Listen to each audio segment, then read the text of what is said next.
Simple meaning है आशा का।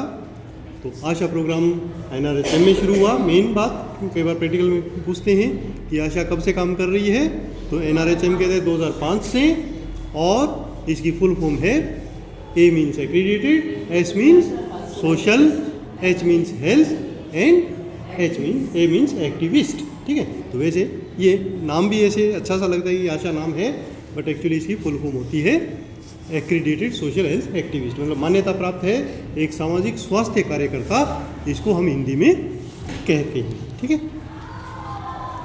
आगे चलते हैं कि आशा, हाँ वो बोल दो सही, आशा इज ए वुमेन। ठीक है ना, आशा कौन होगी? आशा एक महिला होगी, selected by the community residents of the community.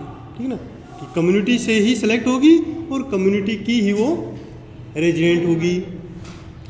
And functions in her own village, और कार्य भी अपने ही विलेज में करेगी। ऐसा नहीं कि इस गांव की दूसरे गांव में काम कर रही है, वहीं की रेजिडेंट होगी और वहीं कार्य करेगी। क्या कार्य करेगी? To improve health status of the community. ठीक है ना, कम्युनिटी के हेल्थ स्टेटस को इम्प्रूव करने के लिए कार्य करेगी through securing the people's access to health care services. कैसे करेगी? कि वो हेल्थ केयर सर्विस तक एक्सेस बनाएगी, पहुंच बनाएगी, कि हर व्यक्ति गांव का स्वास्थ्य सेवा ले सके, ऐसा एक माहौल क्रिएट करेगी या उनको मोटिवेट करेगी। ठीक है ना, कि स्वास्थ्य मिलना तो सब सेंटर से है, बट वहाँ तक वो लोग पहुँच सकें, उनको कौन कौन सी हेल्थ सर्विसेज मिलनी है उसकी वो जानकारी उनको प्राप्त हो, ऐसा कार्य वो करेगी।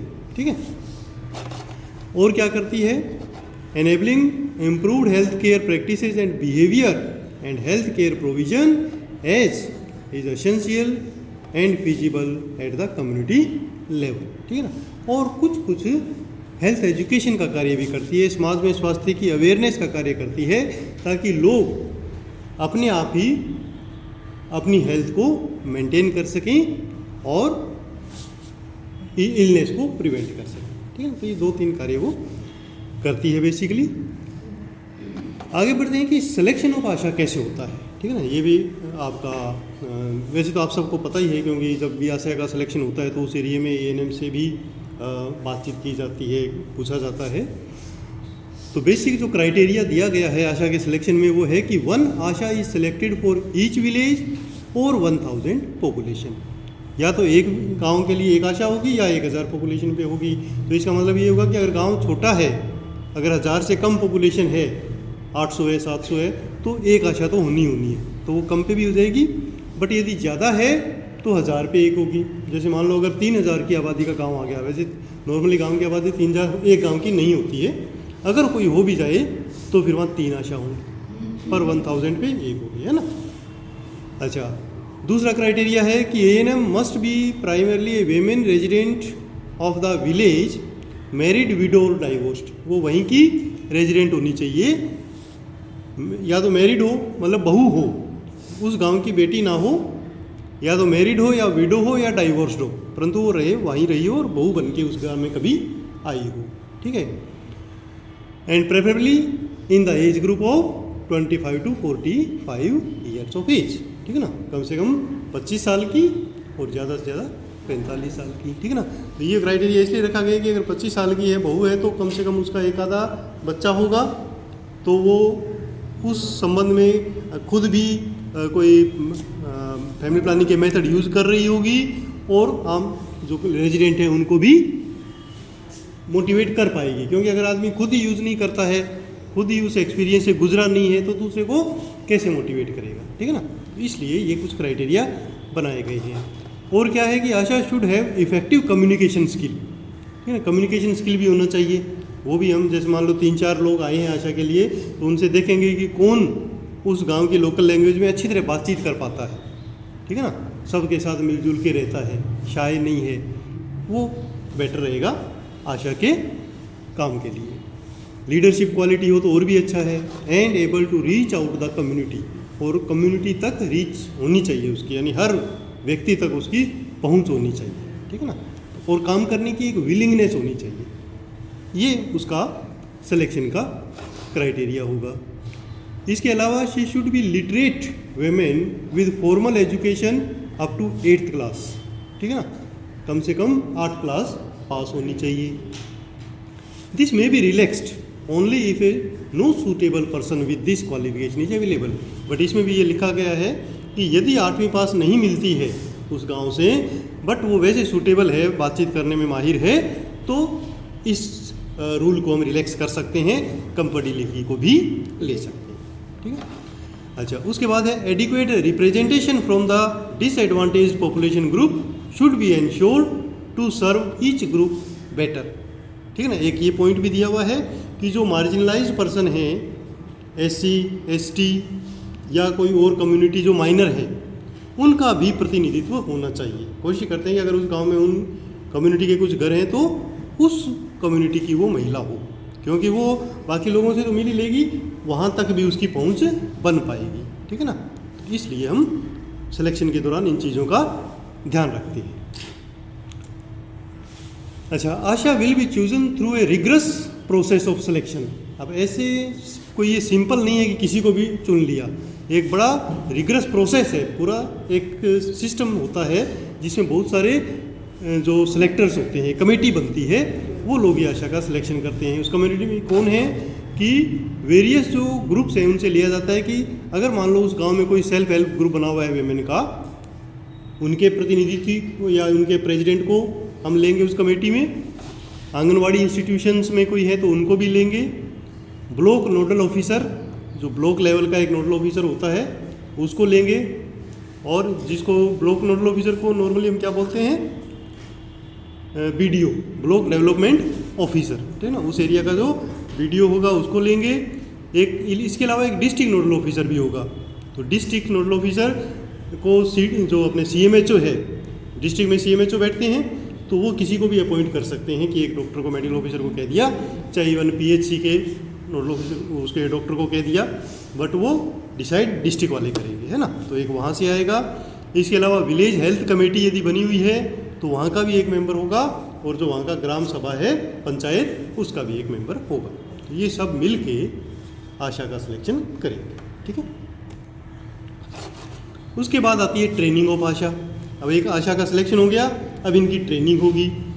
तो training of Asha is based on the principle of adult learning, ठीक है ना। अब ऐसे नॉर्मल क्लास नहीं होती है, एडल्ट लर्निंग के प्रिंसिपल के हिसाब से होती है।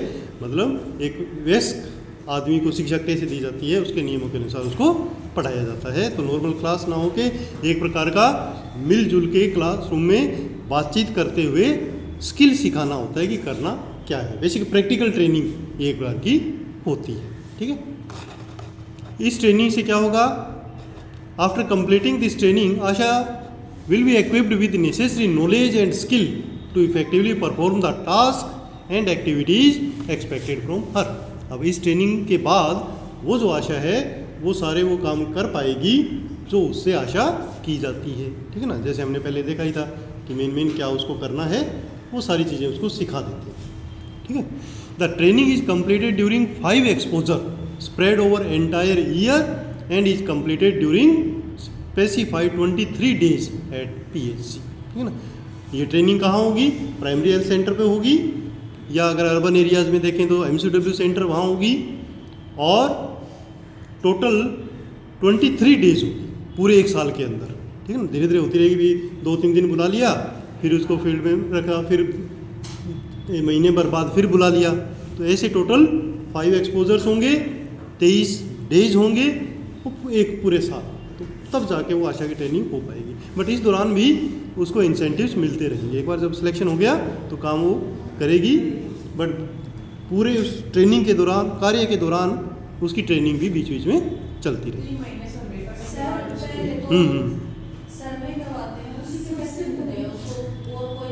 हाँ, वो बाकी जो अपना, क्योंकि उसकी ट्रेनिंग जब तक नहीं होगी तो डिलीवरी वगैरह के बारे में उसको बाद में बता दिया जाएगा। बट ये है कि हाँ, वो अलग अलग एरियाज़ में अलग अलग करवाते हैं ना। हो सकता है अगर गांव छोटा हो तो इतना ज़्यादा उस सर्वे की जरूरत नहीं है, बाकी और कोई काम भी उसको दे सकते हैं, बट उस गांव के हिसाब से उसको इवन डोट्स वाला है, सिर्फ मेडिसिन देनी है, वो भी उसको करा सकते हैं, है ना। उसी के बेस पे उसको मिलेगा इंसेंटिव। अब आता है क्या क्या कार्य उससे एक्सपेक्ट किए गए हैं, फंक्शंस ऑफ आशा। ये भी आपको एग्जाम में पूछ सकते हैं और आपके लिए तो ये काफ़ी इम्पोर्टेंट है, क्योंकि आपका एक अलग सब्जेक्ट भी है इसका, है ना, कि आशा क्या करती है, ट्रेनिंग है उसके बारे में। तो ASHA will be the first person for any health related demand of deprived section of the population, specially women, children and who find it difficult to access the health services. यानी वो जो आशा है वो एक पहला वो पर्सन है जो नीडी पर्सन है, जो पुअर पर्सन है, जो मार्जिनलाइज्ड पर्सन है, उनको एक्सेस करवाने के लिए हेल्थ सर्विसेज को, कि हेल्थ सर्विसेज तक उनकी पहुंच बनाने के लिए पहला पर्सन आशा ही है ना, क्योंकि वो उनके घरों के पास रहती है तो वो उनको सर्विसेज दे पाएगी। दूसरा है ASHA will take steps to create awareness and provide information to the community on determinants of health such as nutrition, basic sanitation and hygiene practice. Thank you. तो आशा क्या करेगी, सबसे पहले अवेयरनेस का उसको काम दिया जाएगा कि हेल्थ टॉक्स दे, ठीक है ना, लोगों को बताए न्यूट्रिशन के बारे में, आसपास साफ सफाई के बारे में, सैनिटेशन के बारे में, और हाइजीन, साफ सुथरा अपने आप को बनाए रखे, उससे भी काफ़ी बीमारियों से बचा जा सकता है। तो इनके बारे में कैसे पोस्टर्स की सहायता से कैसे वो हेल्थ एजुकेशन दे सकती है, उसके बारे में उसको बताना होता है ना, तो ये भी उसका कार्य है। नेक्स्ट क्या है, ASHA will take steps to create awareness and provide information to the community on existing health services and need for the timely utilisation of health and family welfare services, ठीक है ना। नेक्स्ट उसका काम आता है कि हमारे जो सब सेंटर जिससे वो जुड़ी हुई है वहाँ पर कौन कौन सी सर्विसेज मिलती हैं, उन सर्विस के बारे में लोगों को बताना कि आप इस सब सेंटर से फैमिली प्लानिंग सर्विस ले सकते हैं, टीका लगवा सकते हैं, ANC सर्विस ले सकते हैं, ANC रजिस्ट्रेशन करवा सकते हैं, जो भी ये सर्विसेज उस सब सेंटर से मिलेगी उसके बारे में सभी लोगों को जानकारी देना, ठीक है ना।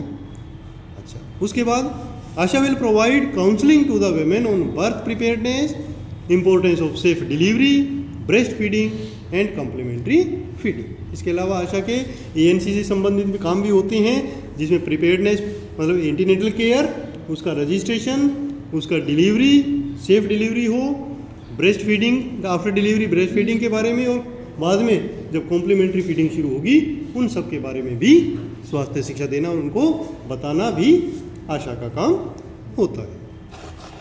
और क्या करेगी, ASHA will counsel the mother on immunisation, ठीक है ना, इम्यूनाइजेशन के बारे में बताएगी, कॉन्ट्रासेप्शन के बारे में बताएगी, फैमिली प्लानिंग मेथड्स के बारे में, and prevention of common infections including reproductive tract infection and sexually transmitted infection, STI और जो RTI है उनके बारे में भी, इन्फेक्शन के बारे में, प्रोटेक्शन के बारे में, बचाने के बारे में बताएगी, और यदि कोई इन्फेक्शन है तो उसको ANM को रेफ़र करेगी कि वहाँ पर जाके वो उनका मेडिसिन ले, ट्रीटमेंट ले, ठीक है ना। क्योंकि आमतौर पर RTI STI के बारे में महिलाएं जल्दी से बात नहीं करती हैं, तो आशा तो उन्हीं की सहेली है, उनको बता देगी और वो आगे उनको बता पाएगी कि इसका ट्रीटमेंट कहाँ से मिलेगा। She also work with the village health and sanitation committee of the gram panchayat to develop a comprehensive village health plan, ठीक है ना। अब वो आशा कम्युनिकेट करेगी उस गांव की जो गांव सभा है, ठीक है ना, ग्राम सभा पंचायत के जो मेंबर हैं, कोई पंच है, सरपंच है, उनसे भी कम्युनिकेट करके और विलेज के लिए हेल्थ से संबंधित प्लानिंग करने में हेल्प करेगी, ठीक है ना। तो ये एक प्रकार का कोऑर्डिनेशन चलता है ANM, आशा और पंचायत के बीच में, ठीक है ना, वो कार्य वो करेगी। नेक्स्ट फंक्शन क्या होगा, ASHA will mobilise the community and facilitate them in accessing the health and health related services available at the anganwadi, sub centre, PHC, कहीं भी जो भी सर्विसेज अवेलेबल हैं, आंगनवाड़ी से क्या होगा, क्या क्या सर्विसेज मिलेंगी, सब सेंटर से कौन सी मिलेगी, PHC से कौन सी मिलेगी, उन सब के बारे में आम जनता को जागरूक करना, उनको बताना, ये काम भी आशा का है। और ये सर्विसेज कोई भी हो सकती हैं, immunisation, antenatal checkups, postnatal checkup, supplementary nutrition, sanitation and other services provided by the government. यानी गवर्नमेंट जो भी हेल्थ से संबंधित स्कीम चलाती है उन सब के बारे में आम जनता को बताना किसका कार्य होगा, आशा का, ठीक है ना। इसके अलावा she will arrange escort अकॉम्पनी pregnant women, ठीक है ना, जो महिला रजिस्टर्ड हो गई है उसको एकम्पनी करेगी, उसके साथ जाएगी। कब कब? जब भी उसको कोई चाइल्ड बर्थ की प्रोसेस उस डिलीवरी होनी है, एंटीनेटल केयर लेनी है, या पोस्ट नेटल केयर के दौरान भी जो है फैसिलिटी है वहाँ तक उसके साथ जाएगी, ठीक है ना। और उसके बाद ही उसको जो भी उसका इंसेंटिव वगैरह वो मिलेगा। ASHA will provide primary medical care for minor ailments such as diarrhoea, fever and first aid for minor injury. थोड़ी बहुत उसको फर्स्ट एड की ट्रेनिंग भी देते हैं कि डायरिया के लिए ORS वगैरह देना, तो वो काम भी वो कर सकती है। कोई मेडिसिन डिस्ट्रीब्यूट करनी है तो वो भी करती है ना। उनकी किट होती है स्पेशल, उसमें मेडिसिन है वो देगी, है ना। अच्छा, इसके अलावा she will act as depot holder for essential drugs. कुछ ड्रग्स के लिए डिपो होल्डर का काम भी करेगी, जैसे डोट्स, ठीक है ना। डोट्स की जो मेडिसिन है वो उस गांव में आशा ही प्रोवाइड करेगी। ORS के पैकेट देने हैं वो भी वो काम करेगी। तो एक प्रकार का उसके घर पे रखवा दिया जाता है, तो डिपो होल्डर का काम करती है। Iron folic acid tablets, chloroquine, disposal delivery kits, oral pills, condoms, ये सब चीज़ें उसके पास अवेलेबल होंगी। तो इनका डिस्ट्रीब्यूशन का काम भी हो गया। इसके अलावा डोट्स प्रोवाइडर भी बनेगी वो, है ना। तो जो भी डोट्स मेडिसिन ले रहा है वो वहाँ से ले सकता है। इसके अलावा she will inform about birth and death in her village and any unusual health problem, disease outbreak in the community to the sub centre and PHC। अब वो एक प्रकार का इन्फॉर्मर का काम भी करती है। अगर गांव में कोई भी डेथ हुई है, कोई नया बर्थ हुआ है, तो वो सब सेंटर पे इन्फॉर्म करेगी, और सब सेंटर से फिर वो अल्टीमेटली इन्फॉर्मेशन पंचायत के पास भी जाएगी, ताकि उनका बर्थ डेथ रजिस्ट्रेशन हो सके। और कोई भी घटना हेल्थ से संबंधित होती है, कोई बीमारी फैल रही है, एकदम से बहुत सारे डायरिया के केस आ गए, तो भी वो इन्फॉर्मेशन देगी, ठीक है ना। तो इन्फॉर्मर का कार्य भी करेगी हेल्थ रिलेटेड मैटर्स के लिए। ओके, तो ये हो गया हमारा